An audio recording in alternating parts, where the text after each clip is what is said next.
joined as always by the Scarlet Pimpernel, John Cooper of Counterpoint Politics. How are you doing today, my friend? Doing great, TJ. Glad to have you back here. It was a fun week without you. Had some excellent guests. Great longtime friends of the show. But it's always good to have the OG TJ Whitehead back. Yes, yeah, it's just not quite the same, I imagine. Yeah, I saw we had Natalie and Nick coming in to give their takes on everything going on in the world right now. I was talking with our guest backstage, and just doing pleasantries, asking how you guys doing, and we're like, as well as we can, right? Of course. Who are our guests today, TJ?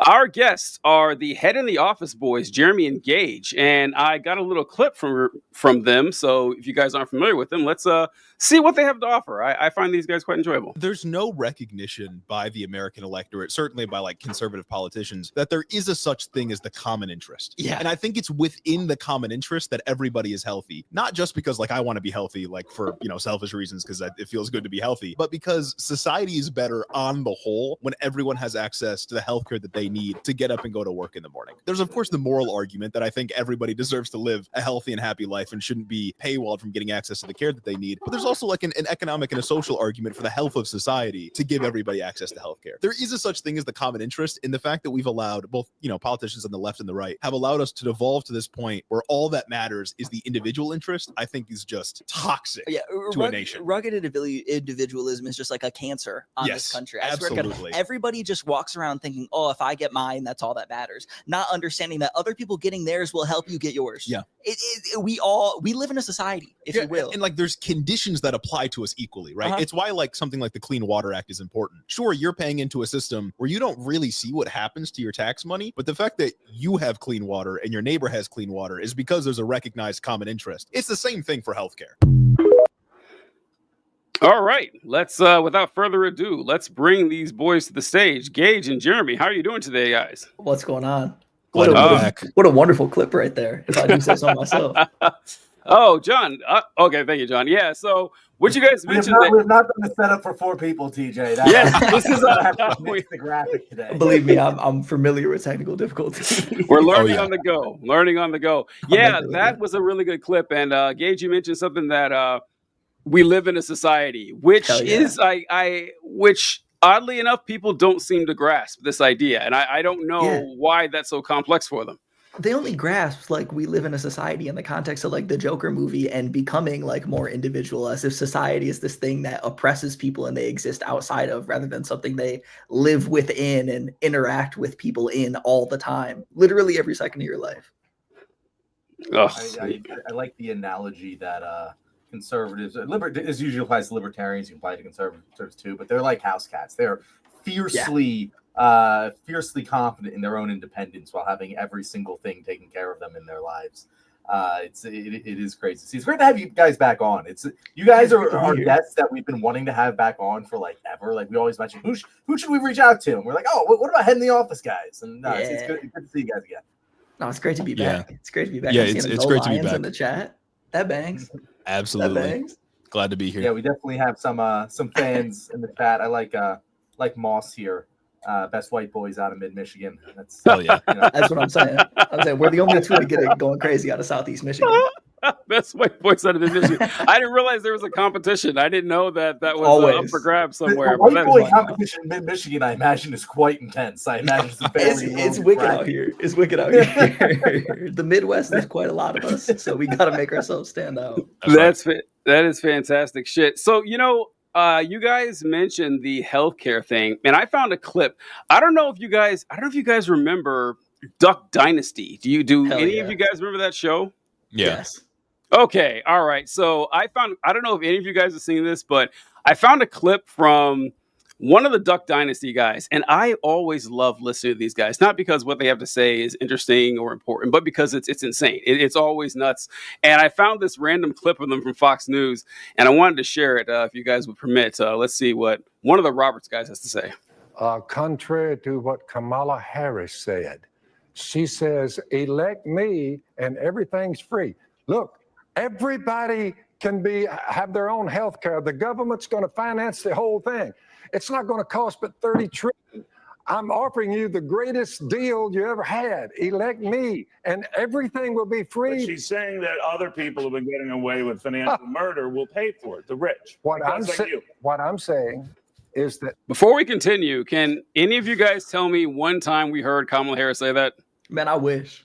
I think she might have been a lot more popular if she did say that. And I also got to say, he's saying that she was going to set up like a universal healthcare system for $30 trillion. Yet there would still be social murder somehow, even though it's a universal system and claim denial wouldn't be a thing. I don't understand what the talking point is, but probably shouldn't try to break this down too much. Yeah, let's see. Kamala, I already have health care.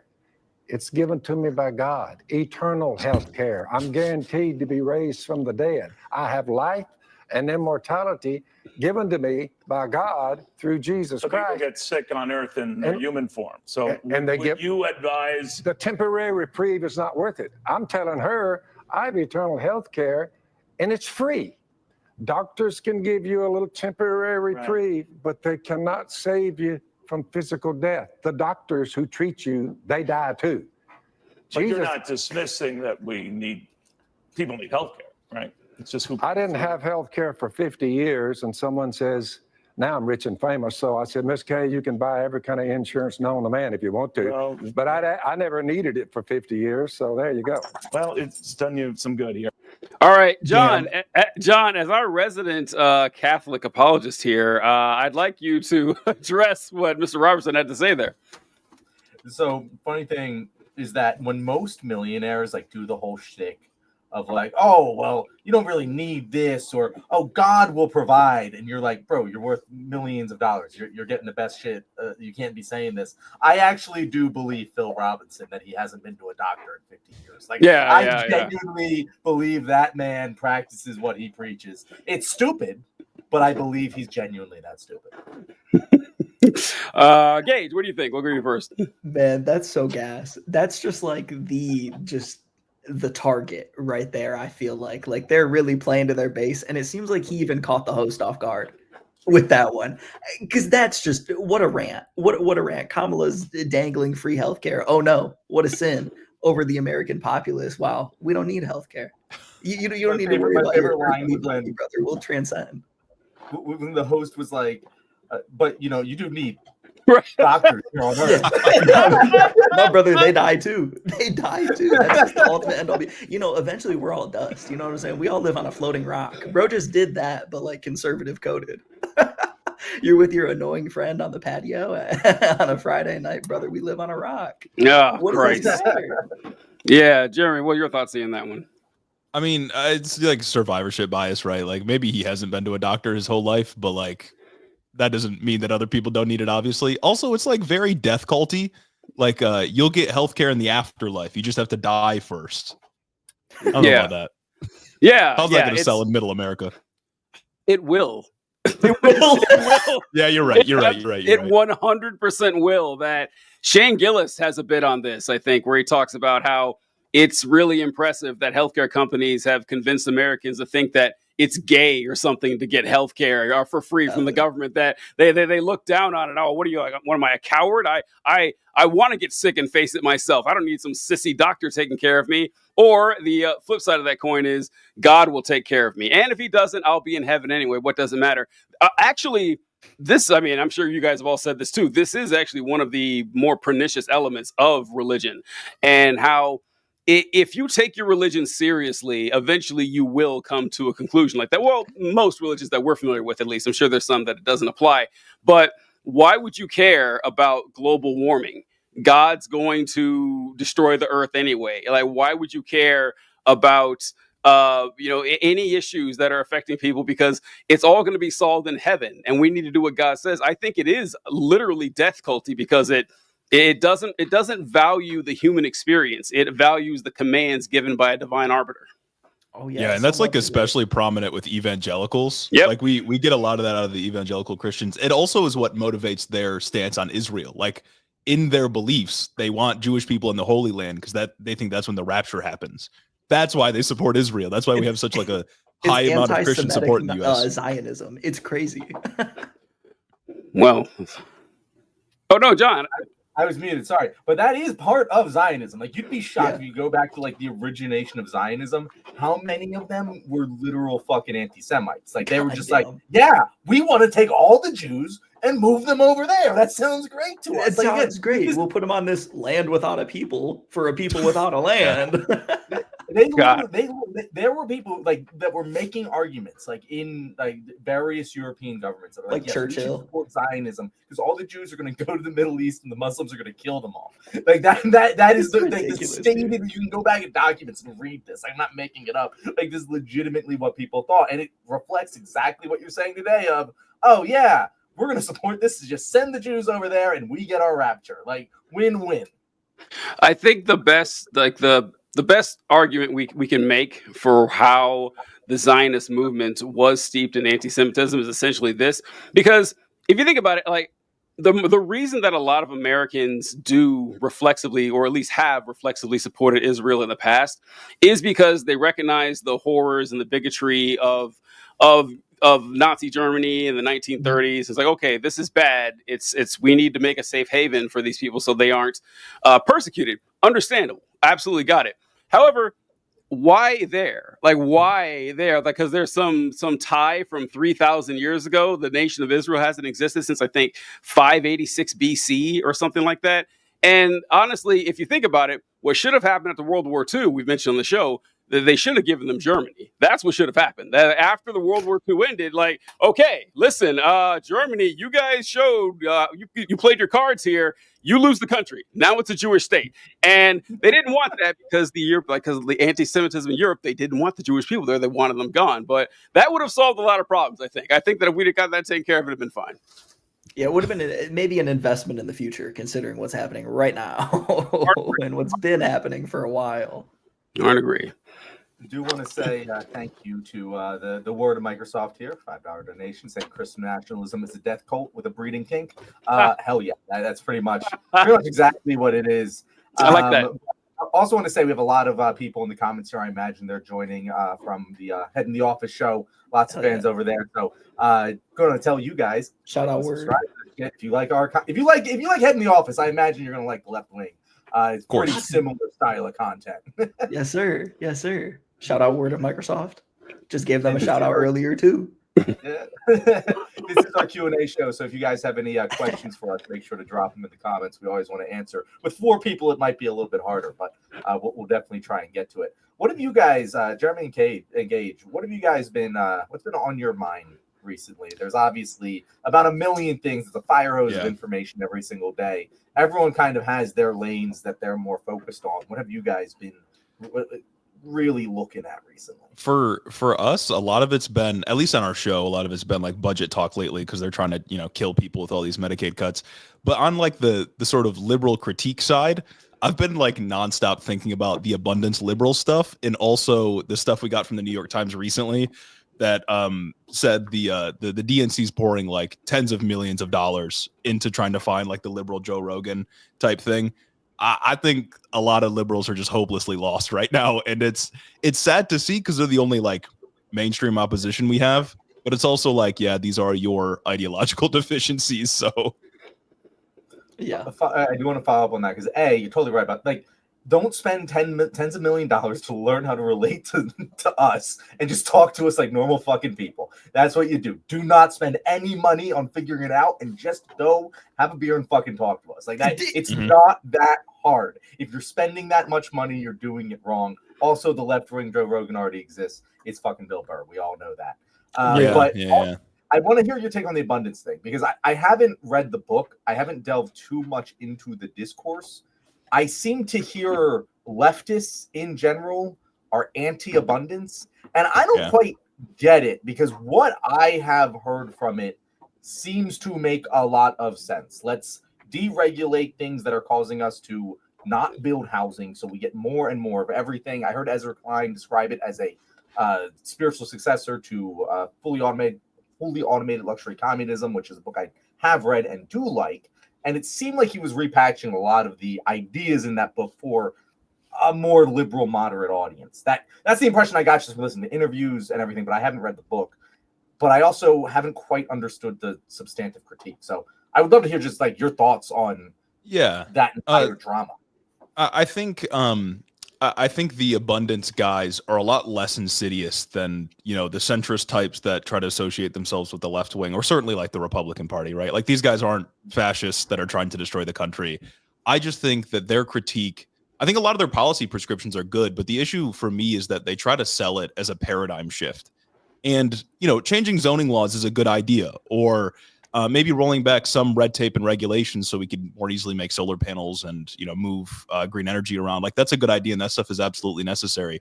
But it's sort of downstream from the broader issue of commodification of essential resources and the capture of our government by wealthy interests. I think that explains almost every problem we face nowadays, like economically, aside from social issues where, of course, transphobia, racism, and all of that are still big problems. And they just don't have much of a critique of concentrated wealth in the way that translates into political power. And when they've been pushed on this, I believe Derek Thompson said the point of the book is to win a fight that's happening within the liberal democratic coalition right now. And I think Ezra Klein said, like, there are no enemies to the agenda, when in my view, the biggest enemies, the biggest obstacles to abundance liberalism are precisely the people they don't criticize, which is the wealthy interests that I think help fund the writing of the book. So at the end of the day, I think it's not leftism. It's liberalism repackaged and maybe a little bit stronger than what we saw in the election. It's just like they're selling zoning reform as if it's revolution. And that's just corny, So I agree with every aspect of that critique, except that I don't think it actually is strategically beneficial. Like, I think from everything I've heard, the rhetoric I've heard from them, it sounds like what I do when I'm talking to my 50-year-old, middle class suburban aunt about these topics. And I can't go full on, eat the rich, bring out the guillotines, but I need to get a wedge in there to be like, hey, there are some things that we can fix and move in this direction. And that's what it felt to me like these guys have been selling. And then I think a lot of like people on the left heard sort of like, revolutionary rhetoric, that sort of thing. And we're like, bro, that's stolen valor. That's our shit. This is bullshit. But as you said, Jeremy, there's not too much substantive critique with any of the policy prescriptions. They're generally all right. I'm sure there's, valid criticism. But that's why I haven't heard like, oh, this sucks. It's more so just the rhetoric and positioning sucks. And I would argue it's kind of necessary. I gotta yank these people somehow. I think I think the lane they occupy is fine. Again, like, I'm not like openly hostile to these guys. I just think it misses the fact that political economy is a thing. And it's a thing that the left and even liberals should be focused on critiquing. Like, FDR was a liberal, you know what I mean? But he went after the rich. And that's just a necessity right now. In your policy prescriptions, which again, they don't have bad ones, you need to include active hostility to the rich, because I think it's a pretty ubiquitous feeling that everyone feels like the rich are fucking people over. They also have a weird thing about AI in the book. Like, for some reason, they think the benefits of artificial intelligence will be evenly distributed, even though artificial intelligence is very obviously a privatized asset that is going to stay that way unless the government intervenes. I don't know. It's never been evenly distributed. Yeah, I think there's space for them, though. Ultimately, I think there's space for it, as long as it's not an attempt to just ice out like actual left-wing critiques, which my cynicism tells me it is. Yeah, I think it's broadly like Ezra Klein calling it a paradigm shift is really the biggest thing I take issue with, because when you present something as these revolutionary new policy prescriptions, there's something inherent to that prescription that makes like the viewer think that that is the cutting edge of where people are having these discussions. You know what I mean? It just presents zoning reform as radical when in fact it's really not. Give me rent control low key sometimes. Like, that's a radical policy in some ways. I think it presents itself like that's the far left and contributes to the alienation of people on our side who actually do believe in anti-capitalist views, some things, and push for further policy prescriptions. It doesn't give space for us. If you guys notice, I was suspiciously quiet during that entire interaction because I haven't read a book in 8 years and I don't know anything about what's in there. So yeah, that's valid, King. that happens sometimes. I got nothing to add there. You mentioned the AI. the implementation of that, I like somewhere in there I heard that, and I'm not, AI makes me very worried, not just because I'm old, but because how I see it being implemented in the future, not just with academia, but especially with work. I think it's going to continue the trend that we've seen, I don't know, forever, where it's going to like best case scenario, make work easier and more productive, but we're not going to see any benefits of that. I was thinking about that today when women first joined the workforce en masse during World War II. And after that, women started working more and more. And essentially, we doubled our workforce. And instead of just having everyone work 20 hours a day, since you had twice the workforce, everyone's going to work 40 and we're going to pay you less. That's what happened. So I don't see why that wouldn't happen again with AI, barring some, major changes on that. Oh, did you guys see John, I don't know if you guys covered this last week, but the big, beautiful bill, by the way, I thought that was Trump's nickname for the bill. That's the official name of it. It's so stupid.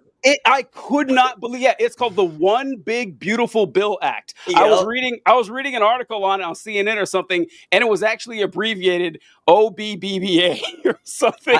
Legislation was named boringly because it was corny. I miss like forced acronyms or something, but now we got Trump stupid shit going on. Yeah. Did you see that there's a provision in the One Big Beautiful Bill to ban state governments from regulating AI for 10 years? Did you see that?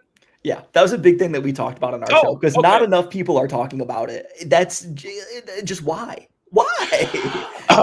That can't make it past the parliamentarian. We're hanging our hopes there. I know it's all going to be taken care of now. No problem at all there, folks. One thing I wanted to bring up, speaking of Trump, is I don't know if you guys noticed the title of the show, but I asked if Donald Trump was the most patriotic president ever. And I asked this question because during the lead up, actually, it still hasn't happened yet, but Trump wanted the big military parade. And I saw him say that, well, this isn't actually a parade for my birthday, like people are claiming. This is actually a parade to celebrate the 250th anniversary of the United States military. And so I heard that and thought, Trump's walked himself into a corner here, because like any good veteran, I know that the United States military's birthday is June 14th, 1775, Flag Day. So unless Trump's birthday just happens to be Flag Day, then he's going to be caught in a lie. And as you guys probably know, Trump was literally born on Flag Day. Literally born. I did the same thing. I looked it up and I was like, that motherfucker. That's fucked up. There's no way. It's perfect. It is like he was a born. He keeps getting away with it. He was maybe a patriot fighting from the first day of existence, and that verifies the theory that I've said many times that Donald Trump actually is blessed by God, and God is evil. I think that how can I argue with it at this point? But also, I wanted to pull this up for the good folks out there that Trump is the first president to propose a $1 trillion military budget, making him the greatest patriot of all, if you ask me. But there was something he said during this speech I wanted to play for everyone. We have that army geared up. We have ordered, we just went $1 trillion military budget, General. Do you know that? $1 trillion. Some people say, could you cut it back? I said, I'm not cutting 10 cents. There's another thing we can cut. We can cut plenty of others. Right, Dan?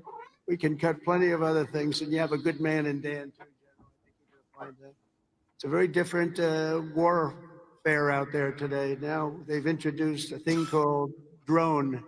A drone is a little bit different. You have to go back, learn a whole new form of warfare, and you're going to do it better than anybody else. There won't be anybody close. All right. Jeremy, we'll go to you first this time. What do you think? I mean, I did not expect him to bring up, they invented drones recently. I just found out. But it's funny that his whole presidency, or a lot of it so far, has been defined by this pursuit of waste, fraud, and abuse, and the one place they don't touch is military contracts, which there probably is legitimately a lot of waste, fraud, and abuse. And then we could actually maybe cut down on the military budget if we identify all the waste, fraud, and abuse with those contracts. But it's not surprising he wants a $1 trillion military budget. It's a waste, in my opinion. He loved big number. He loves doing big number. He loves doing big things. And I think that's all where his head's at. It's ridiculous. We should be enforcing like mandatory profit margins on government contracts. Like there's no fucking way it should be like this. I think there are in some instances, we do have regulations on how much you can profit off of a government like military contract. But there's like a Bernie Sanders article that I was reading from like a couple of years back. They just don't go enforced. Like Raytheon, Lockheed Martin just constantly defraud us. Well, I mean, the Pentagon hasn't passed an audit in 8 years, so how would we even know? Yeah. So it's just ridiculous. The only thing that surprised me when Trump said that he wanted a $1 trillion Pentagon budget is that he didn't do this while he was saying it. That would have been perfect. That would have been perfect. I know. Great joke for the audio listeners. Biden's inflation hit way too crazy for this to $1 billion to be sailing in anymore. It's ridiculous. Oh, you're right. You're right. This is a literal Austin Powers moment. Billion has lost its power, and now it's trillion. Wow, we're living right through it. Yeah, that was. There is no point. We've been in this game for quite a while now, and we know that there is no point at all in trying to hypocrisy burn right wingers when they say that Trump is an anti-war president, the Democrats are warmongers, Trump's going to get in there and go after the military industrial complex. None of them are going to be complaining about $1 trillion military budget. None of them. I mean, first one, let me know when you see it, because I just don't think we're across it. And we invented a new thing called drone. Wild thing to say in 2025, but Brother, maybe drone going to the top of the list of my favorite Trump quotes right there. That's fantastic. Didn't he kill Soleimani with a drone? Oh no, the senility is kicking in. Yeah, but you've been around this block a couple times. Oh Christ! We got any questions, John, from the audience? I see quite a few comments. Any questions from the folks here? Someone asked me to turn up my my audio, so that's what I'm trying to figure out how to do right now. Thank you, the Lord of Microsoft. I will do that. Bill, baby, let's go. I haven't seen too many. Conservatory of the Oilers has asked, weren't women only allowed to join the workforce during World War II because of the shortage of male workers, though? So was the workforce actually increased? Here's the thing. So the workforce wasn't increased. And I will die on this hill. The paid labor force was increased. Oh, Jesus. The workforce was Jesus. Bro's cooking. He's getting in that second shift type shit. It's not like women were sitting around on their fucking hands all day where the men went out and worked. They were taking care of the home. They were taking care of children. Very important job. In fact, probably the highest ROI job that most people can do is take care of a child. Yeah, Bro's cooking. Domestic labor is labor for our society. And all the women started working for the private sector or the public sector, but then what happened? Well, education became childcare. And we just kind of dumped more and more of this labor onto the public sector, onto teachers that made less and less money. And it's no surprise that our education industry became what is today, and how people can't even fucking understand basic statistics. Or TJ, how many Americans are illiterate? Is this? It was 71%, I think, is what it was, or not illiterate. The literacy rate is 71% in America. Yeah, I think I've seen like 1 in 5 Americans are functionally illiterate. Wild. Yeah, that is some sad shit. Yeah. So to the question there. Yeah. So during the question they asked was, did the workforce actually increase because the women were replacing the men who were deployed? Right. That would have equaled out. But it was after World War II when the labor workforce, the paid labor workforce participation actually increased. And by the time the 70s came along, and also when you started getting laws stating that you couldn't pay women or minorities less, that companies said, okay, well, everyone's getting paid less. And instead of paying everyone equally or just decreasing work hours, something that could have happened. But this is actually, I can't remember, John, I got into a mini debate with someone who said that I think it was Off Your Wagon about Jimmy Carter. That was actually one of my biggest complaints about Carter, that Carter didn't have the FDR spirit in him to actually go after capital like that FDR did a few generations earlier, and saying, okay, you guys, we actually can buckle and fold to your demands to keep your wealth. And we've been tanking ever since. All right. Okay. Sorry, John, go ahead. No, I was just going to remind everyone that you can ask us questions. This is our Tuesday Q&A show, so if you have any questions for us, chime on in. I'm reading this cold. I hope. Yeah, I just heard. I have a question. Chris Street says, I have a question that is relevant to me. Have y'all seen who they made new Postmaster General? And if so, what are your thoughts? Has anyone seen who was made new Postmaster General? Because I have not seen. I have not seen who is the new Postmaster General, but I wouldn't be surprised if they just put like the FedEx CEO in there. The rate that things have been going. You are on with 4 political nerds. You got to find some nerdier folks to find out who the Postmaster General is. We are not that level, man. His name is David Steiner. And I'm looking up. You're right. I would be shocked if he didn't used to work for FedEx. Probably FedEx UPS guy. Maybe DHL. He played a postman on TV. Would be my guess. It's a FedEx executive. FedEx executive. Incredible. Wow. Yep. Incredible. Gage. You were on point. Let's go, baby. I got my finger on the pulse. Jesus Christ. I don't understand, man. I will go to my grave just shocked that 70-some million people voted for Donald Trump. Think it's a good idea. The guy is a cartoon character. He sees. I saw a wild number of how many Fox News people work in the Trump White House. Did you guys see that? I can't remember. It's 23 now. It's like 20 something. Yeah, it is insane. After he hired Jeanine Pirro. But speaking of people asking dumb questions and everything, did you guys see Jordan Peterson in that Jubilee thing? Did you see any clips of that? I saw clips. Okay. Yeah, my favorite one where he was trying to he's like, well, how do you define belief? And then he just wouldn't answer the damn question. I think that might be the one I have here. Yes. I think I actually might have that one right here.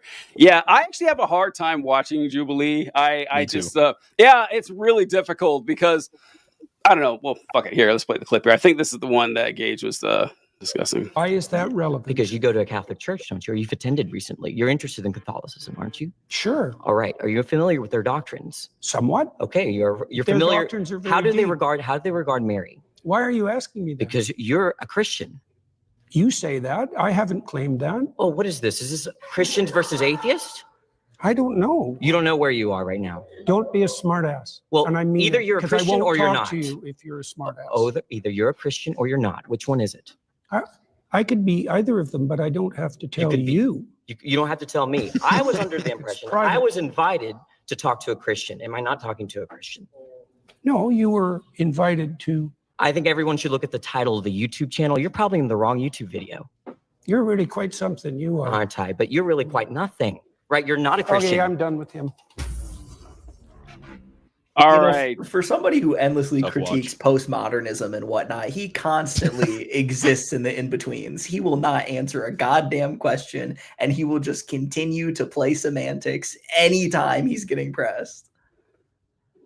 I saw someone mention this, that when Peterson is forced to actually claim what he believes, they stated that he retreats into a semantic fog. And that is the best description I've heard about Jordan Peterson. It is just, it's obnoxious. Like, Peterson is I think Peterson is like the final boss of this Jubilee stuff, because Peterson is someone who's unwilling to actually have a debate, and kind of shows how farcical a lot of it is. And Jeremy, you said you don't like Jubilee either, or why is that?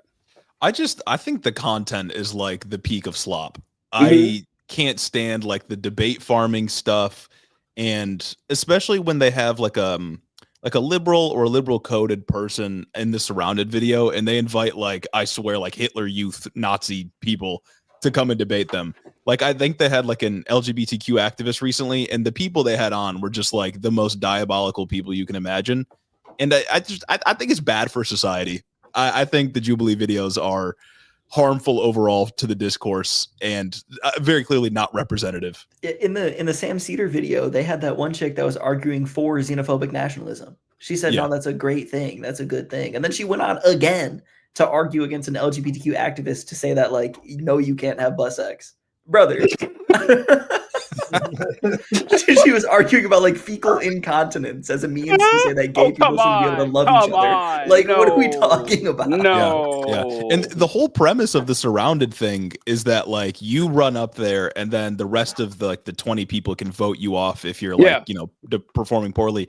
It like incentivizes getting your clips in, like getting your sound bites. There is no nuanced discussion happening. If debates have ever been useful for like even convincing audience members to change their positions, if not the debaters, this certainly does not do it. It's all just like, right-winger conservative gets owned or liberal gets owned. It's a waste of time, in my opinion. I'm surprised we haven't heard anyone claim the show is ableist since you have to run to the chair. No. I haven't heard anybody say this, and it's excluding a lot of debaters. Sorry, John, we're going to say?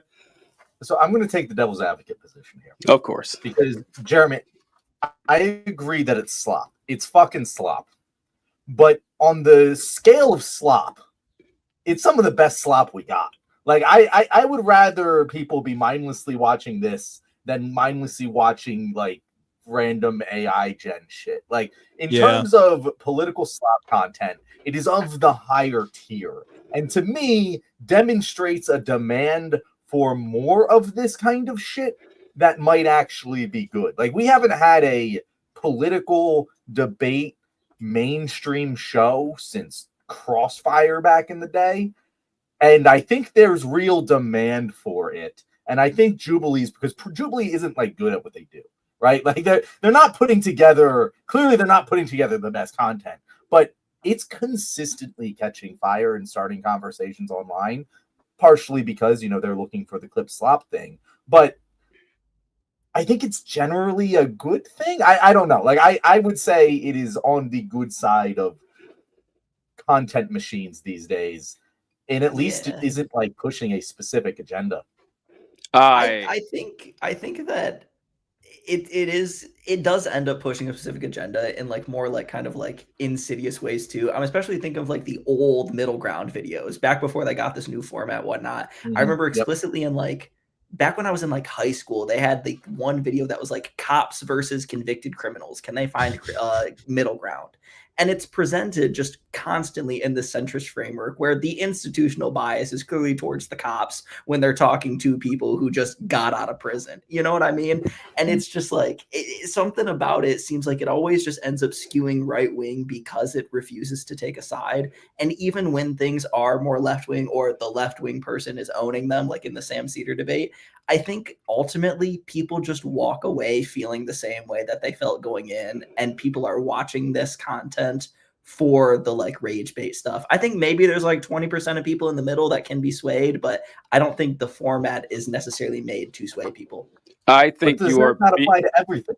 Well, that applies to everything. Going, you know what? I changed my mind. No, I'm not voting for Trump anymore after I watched John and DJ talk. It's certainly not Steven Crowder changed my mind. It's definitely on a higher tier than that. But I just I'm so wary, I guess, or like cautious of the centrist who claims that you can actually be a centrist when presenting information, because there's always some sort of bias that creeps its way in there. And oftentimes, if you're arguing for status quo or you're trying to appear like you're not taking a stance against the status quo, you're reinforcing the status quo. It's my same argument that I had. Ken Martin released an op-ed on Time criticizing David Hogg for what he's doing, trying to raise $20 million to fund like primary challenges for do nothing Democrats. And Ken Martin's argument was that we cannot make DNC officials feel like they're biased in some sort of way towards either candidate. But the absence of that bias is allowing the people who have existed in this institution to continue to go on unchallenged. That's kind of where I land when it comes to this. Again, I don't think the Jubilee stuff is as problematic as Ken Martin doing that, but I think it's cut from the same cloth, and I think it warrants discussion because I think ultimately there's an irresponsible audience out there too, due to like a lack of media literacy. Look, I first think, Gage, you're being far too generous with the 20% that can be swayed on it. Real. I think far, far too generous on that. Second, I guess I'm the anomaly here. I'm solidly anti this content. I see very little redeeming value in it at all. Yeah. Even if it is just slop, I think it is more harmful than not. And I think that my example with like John, you mentioned that, well, what's the difference between that and what we do? Because we're not in the changing hearts and minds business here, or we don't expect conservatives to watch this and change their minds, although they should. The smarter ones will, but the rest of them, the vast majority, probably won't. But any day now. Yeah, it may take him 5 years instead of your average conservative would take 15. But I look at it more that we do two things here. We do primarily entertainment. That's what social media, that's what posting, that's what it is. It's primarily entertainment, and secondarily, it's education. That's what it is. That's what we try to do. The debates are all entertainment. There's no education going on there, because if anyone watches the debate, number one, they're curious about the topic, right? Or they have a stake in the topic. Very few people stumble into a debate on a topic they have no interest in whatsoever. I really enjoy the blood sports of battling minds and wits going. No one's doing that. They're watching debates for the same reason we all watch debates. We watch our side to see if we can pick up some good points and kind of just like breeze through. Oh, is the other side saying anything stupid? No one's really going into it with a critical ear. So. And also, when years ago, there was, what was his name? Ken Ham was a creationist, and he did a debate about creation versus evolution against Bill Nye. This is a long time ago, if you guys remember that. I watched it. I think I watched it. Seen that. Okay, and so when that happened, I thought that was a terrible move by Bill Nye, because all you're doing is making it seem like it's a legitimate position where someone like Bill Nye is going to debate this insane huckster trying to sell tickets to his Noah's Ark creation museum and all that. And with the debate stuff, I think we hold debate in a higher caliber than it deserves. Like John and I, we've talked. Actually, John, I'm pretty sure we get the same take on this, that the presidential debates are essentially a waste of time. The only thing the presidential debate does is show you how competent you are in presenting your ideas to the nation, which Joe Biden dropped the ball on, which makes it very funny. That's literally all you had to do. But since the rise, I ask you guys this question. I'll put it this way to close it up. Since the rise of internet debate culture, 8, 10, 12 years ago, when the debate bro was going, has political discourse gotten worse or better? It's gotten significantly worse. That when like conservatives used to be your Rush Limbaugh guys, your Glenn Beck guys, now they're all open Nazis, and debating them has not helped stop that. It's actually metastasized the problem. So that's my thought on it. I don't know, but it's not going anywhere. That all being said, let's have another clip here of the debate going on. Gage, this is the one. I'm pretty sure. Wait, I gotta call a spade here, TJ. We're like, I'm so anti this. This is bad for us. It's bad for society. It's killing internet discourse. No, this is commentary. Let's go. Let's take a look. Let's take a look. This is commentary. It's exactly. Thank you, Gage. Thank you very much. Would save them.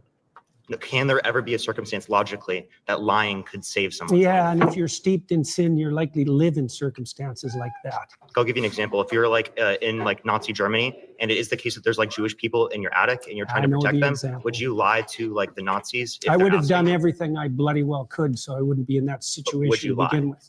It's a hypothetical, and it's not answerable. Hypotheticals? No, I can't answer a hypothetical like that because it's far. Look.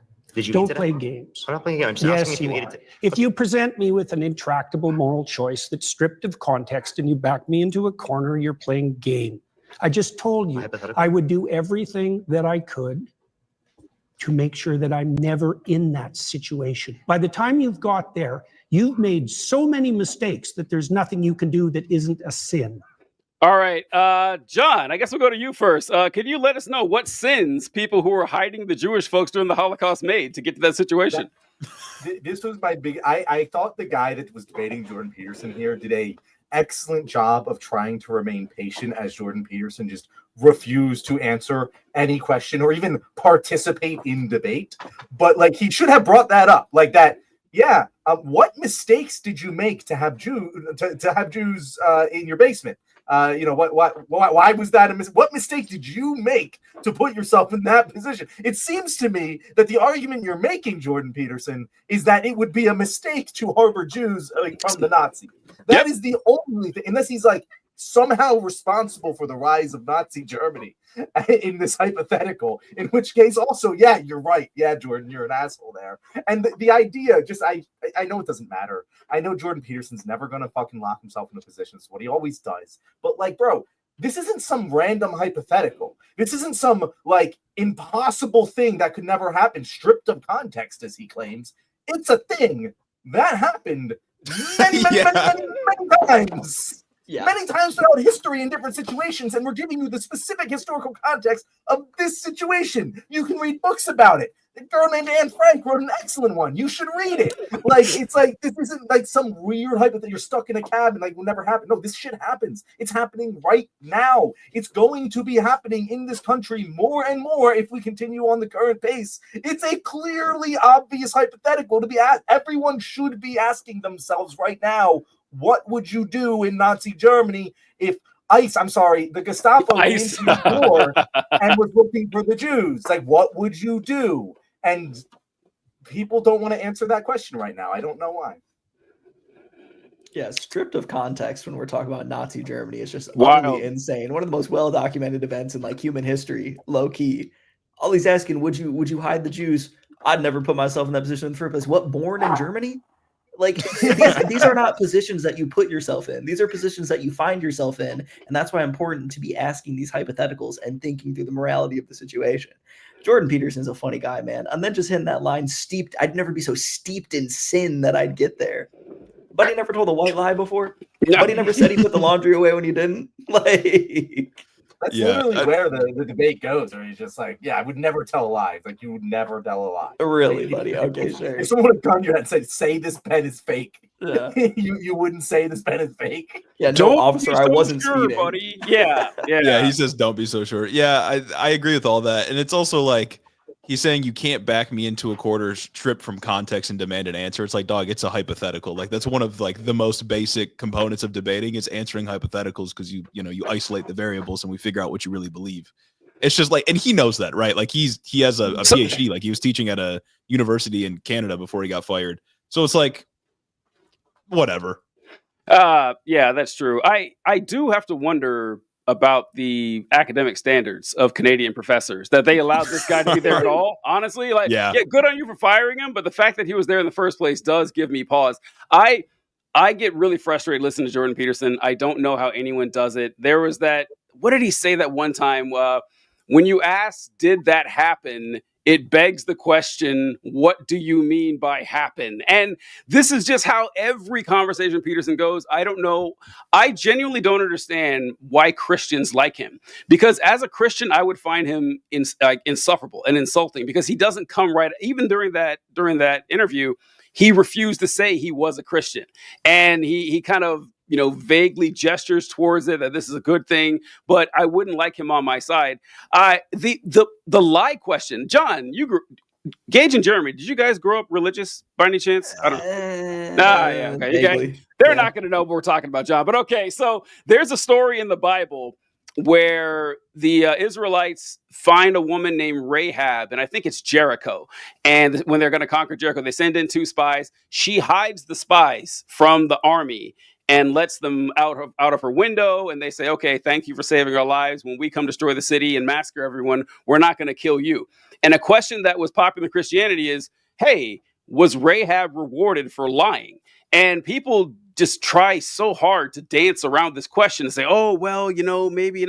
Yes, she was, obviously, because not all lies are created equal. Gage, the example you gave is one I would always use with this question, that if we're going to say the Christian thing to do is to always follow the rules, always be honest and everything, if someone is dying and bleeding out there in your car, you're not going to speed to get to the hospital. Of course you are. Of course you are. And you're going to tell me that's a sin? It just creates this horrendous black and white thinking, ironically, like Peterson said, devoid of context, to try to get to make life simpler. And and the easiest hypothetical ever. I don't understand that one. What do you think, John? Yeah, I mean, it's what they always do. And I think I want to tie it back to what Jeremy and Gage were talking about in that video clip that we showed at the beginning of the show, of how, that they're going to argue that we need, what was the term? Not independence, rugged individualism. But the thing is, they don't actually think that. They're talking about a system of private insurance, which is not individualistic by nature. Like it must involve, by definition, millions and millions of people to be inside of it for the system to work. It cannot exist on an individual level. So if you are going to make the argument that we should improve this system in any way, shape, or form, it has to come in a collective effort. And so my argument is always, yeah, you should take the personal responsibility to make the communal benefit better. And that's always what my response is to these people, because they take it on one end, they'll be like, oh, we need rugged individualism. Stop giving, fucking free lunch to kids. But then they'll also be like, oh, but also we need to end no-fault divorce because that leads to more divorces, and we need to continue the human population and repopulate. It's like, bro, you can't have it both ways. But they have it both ways by muddying the waters and never actually holding any set of, coherent principles. And that's how they get away with all this bullshit. And Jordan Peterson's an egregious example. I don't think I've ever seen anyone just refuse to even debate in a debate that why they is he are there? scheduled to appear on. Why are you there? What was that, John? But I said, but they all do this to some extent. And also, it's not a conservative thing. Like, honestly, Democratic politicians are fucking atrocious at this, where they just refuse to take a position. Yeah. And, look at Donald Trump. You can say a lot of things about Donald Trump. He takes a fucking position. He's not always clear in what his position is, and it totally flip-flops all the fucking time. But when he says today that he's friends with Putin, I believe him. And when he says tomorrow that Putin pissed him off, I still believe him. I think it's completely coherent. He's changed his mind. He's not a coherent person. But the position is, I think, honest and true most of the time. And when it isn't, he kind of has a way of letting you know that he's bullshitting. Whereas, like, a lot of people just don't. They just bullshit all the time. And I feel like that's one of the reasons Trump succeeds when Democrats continuously fail.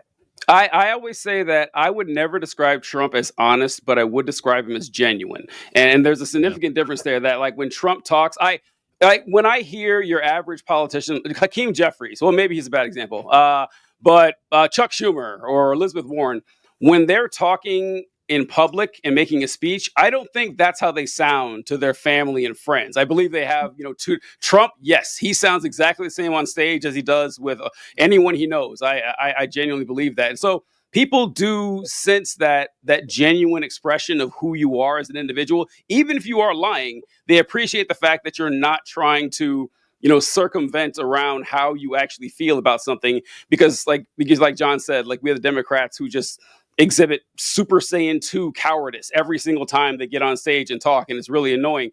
Here's a question from Colby. Do you have suggestions, thoughts on dealing with the liberal struggle to appeal to young men?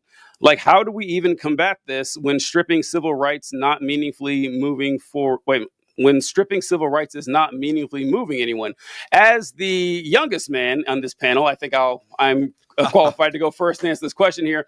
I think one thing that we need to stop doing is, we've been having this liberal Joe Rogan discussion for a long time. John mentioned that we already have one. It's Bill Burr. I mentioned that we had one before, Jon Stewart. We've had liberal Joe Rogans before. That the main problem we're running into is a lot of content that guys are drawn to is right-wing coded. At least the content creators are right-wing coded.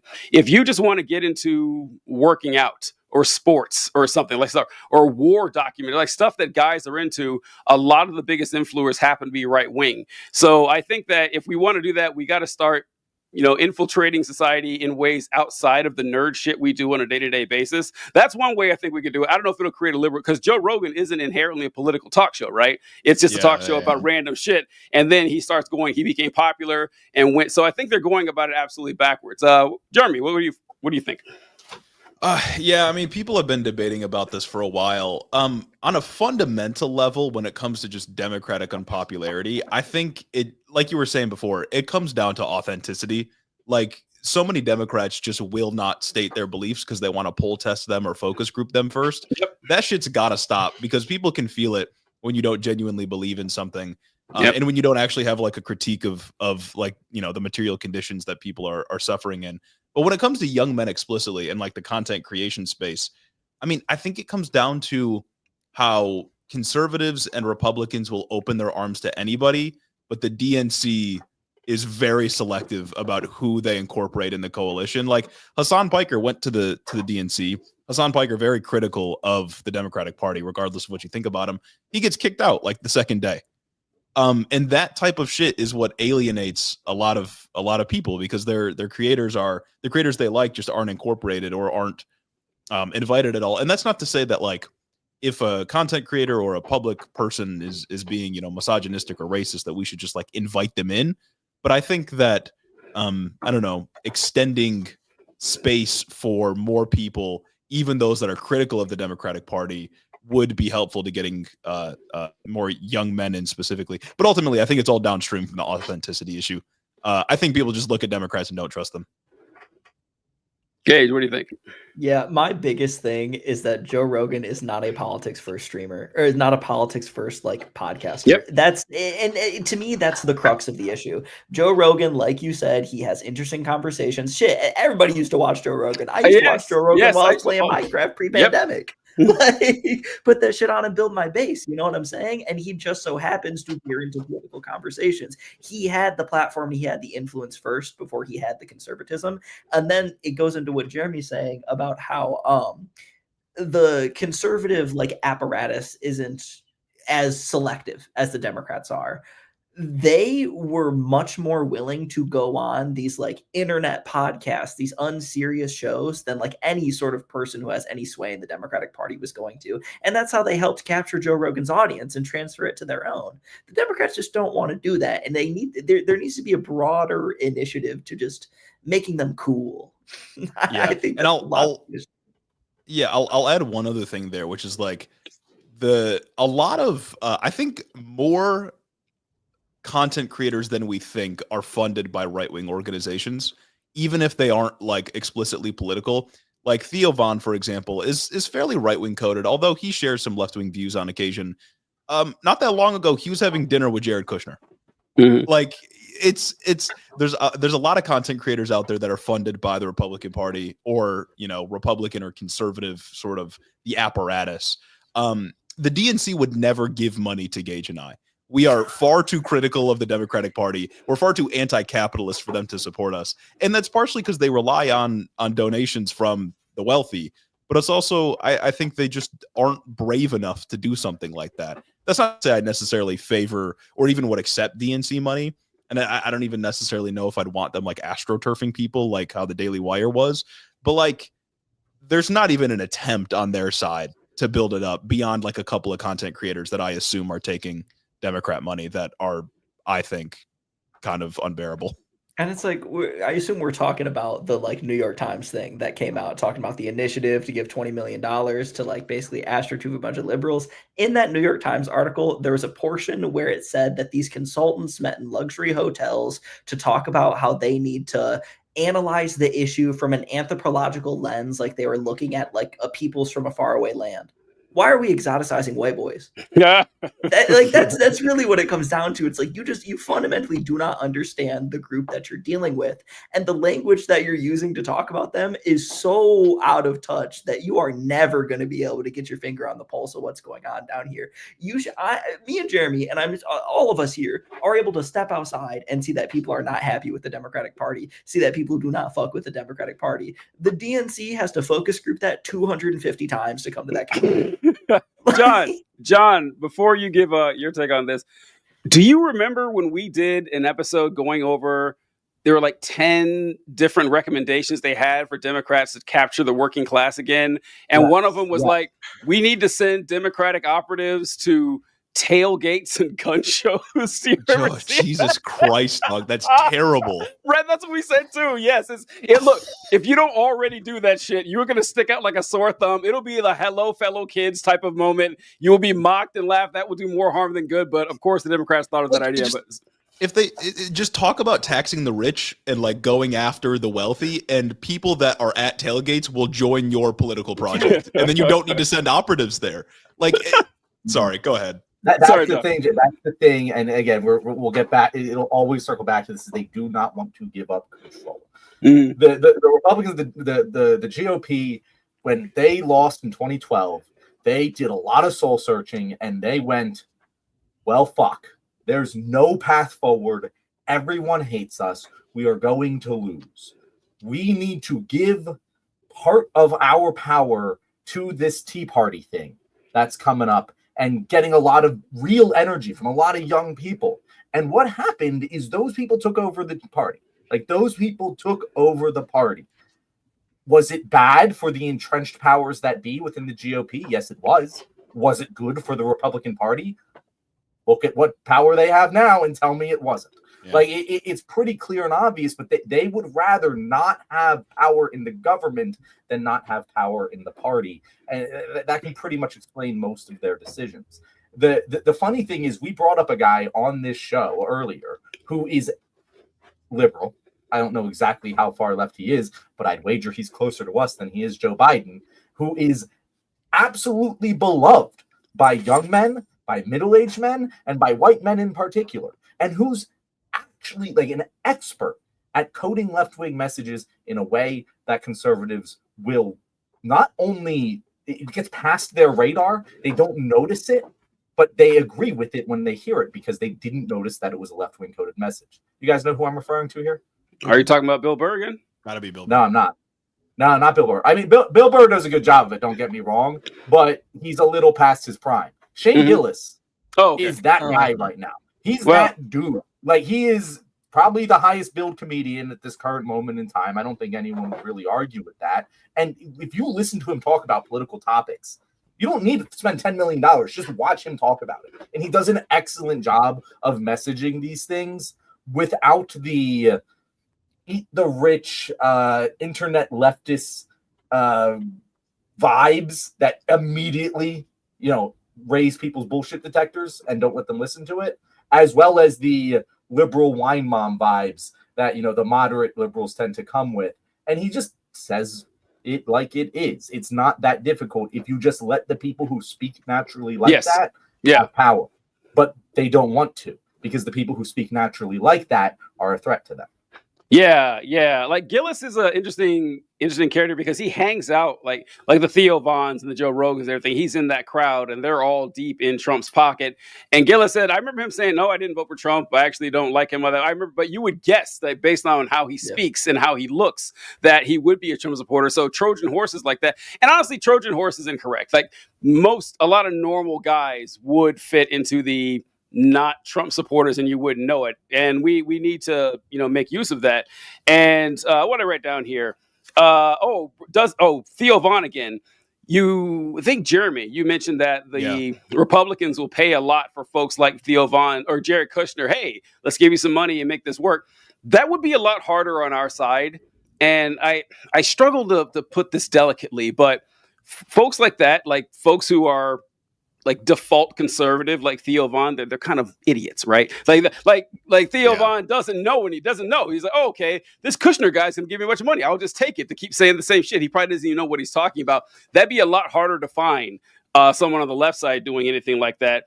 And whatever the pup. Oh yeah, I wrote down a funny thing here about you guys. If you guys did take the DNC money, it'd be funny watching Head in the Office, and you guys are like, "Look, if you ask me, a public option is a bridge too far." I think that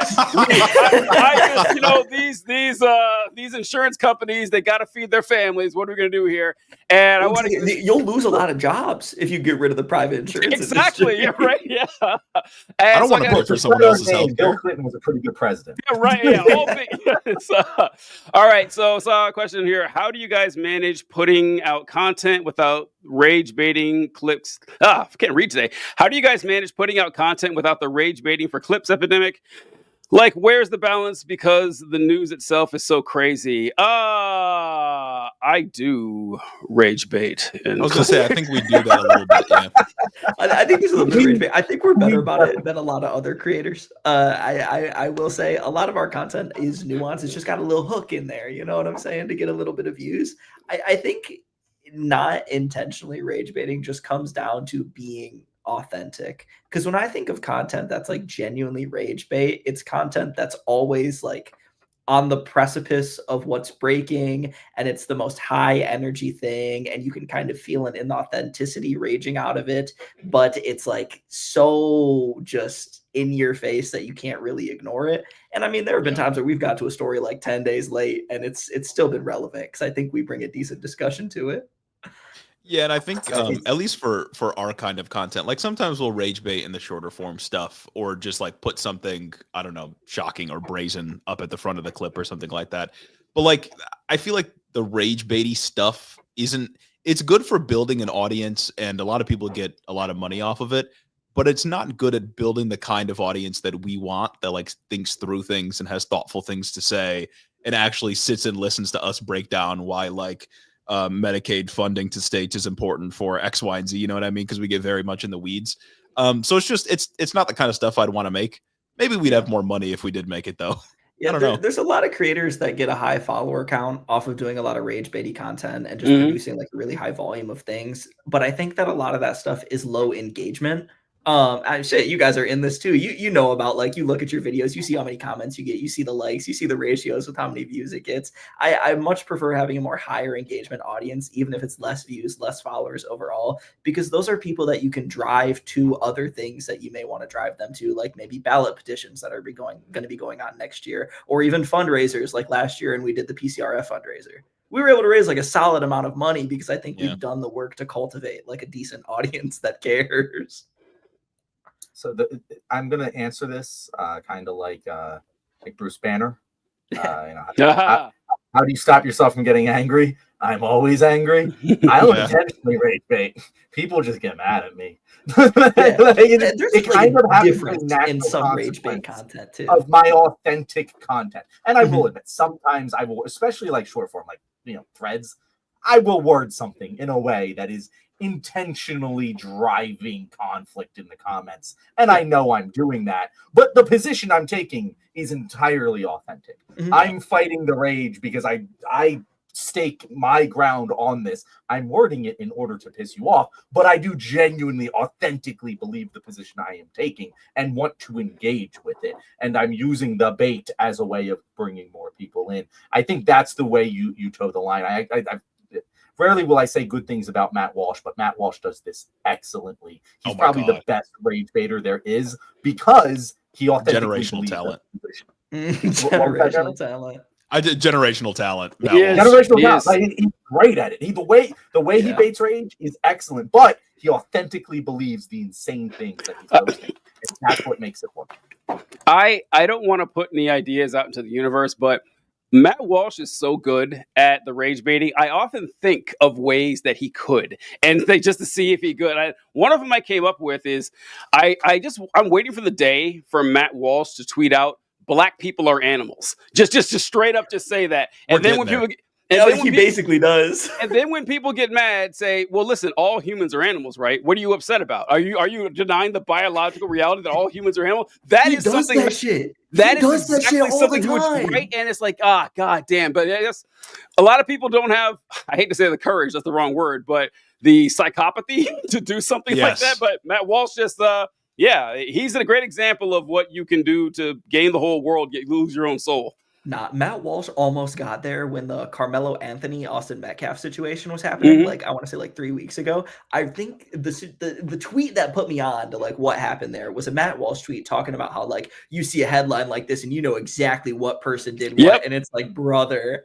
that's crazy. I remember that one. It was, if I told you a story that there was a black man and a white man, and one of them stabbed the other because they wouldn't give up the seat, you'd already know which one was which. And then people were coming. He's like, "I didn't say. What are you talking about? I didn't say. I didn't say. You're the one that thought it." Yeah, this is explaining how you were thinking. Yeah, it's like I'm just asking questions. Yeah, it's the lamest thing. You're such a nerd. It is already. It's cowardly. Back to that. Back to the Jordan Peterson thing. It's cowardly. Okay. Oh man, we ran over. John, we got anything? I don't think we got anything. Thank you, Jeremy and Gage. We got to have you on. Even if it's Tuesday, TJ, next time we have them on, we should do a 2-hour episode. Plan for a 2-hour? It was. So we've changed up the format for the show a little bit. You guys haven't noticed too much since you've been here, but this show is 1 hour long, and we do questions and answer, kind of a just shoot the shit back and forth. Harder with 4 people than with 3. It turns out, that It's format. very difficult to do questions for. Yes. Yeah. Although thank you to everyone watching right now who came over from Head in the Office. We definitely got some good questions. And usually on Tuesdays you can ask me and TJ more direct questions. But we hope that you guys stick around. And everyone here, from the left wing, make sure to go check out Head in the Office. Those guys are excellent. You won't regret it. Yeah. Catch you guys later. Yeah, thanks for pulling up, everybody. Yeah. All right, folks.